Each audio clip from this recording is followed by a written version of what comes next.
సోమరితనంగా ఉండకూడదండి. ఆత్మీయ జీవితంలో సోమరితనంగా ఉండకూడదు. ఒక మాట మీకు జ్ఞాపకం చేస్తాను. ఆత్మీయ జీవితంలో మనం సోమరితనంగా ఉంటే వాగ్దానం ఉంటుంది, నీ చేతుల కష్టార్జితాన్ని నీవు, చెప్పండి అందరు గట్టిగా, నీ చేతుల కష్టార్జితాన్ని నీవు అనుభవిస్తావు అని వాగ్దానం ఉంది కదా. అంటే ఏంటి? నీవు కష్టపడాలి.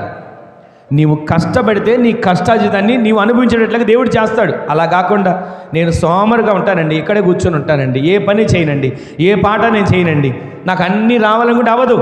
నీవు సోమరితనంగా ఉన్నా, నేను సోమరితనంగా దేవుని ఇష్టపడాడు. మనలను పరిశుద్ధులుగా మార్చి ఒక పని కలిగిన వ్యక్తులుగా దేవుడు మార్చబోతున్నాడు. ఆమెన్ చెప్పండి. పని కలిగినటువంటి కృప దేవుడు అనుగ్రహించబోతున్నాడు. ఆమెన్ చెప్పండి. దివారాత్రులు దేవుని సందులో ప్రార్థించే ఒక ఉన్నతమైన పనిని దేవుడు మనకు అనుగ్రహించునుగాక. నీవు ప్రయాసపడితే, నీవు కష్టపడితే ఆ కష్టాన్ని, ఆ ప్రయాసనంతటిని దేవుడు ఆశీర్వదించబోతున్నాడు.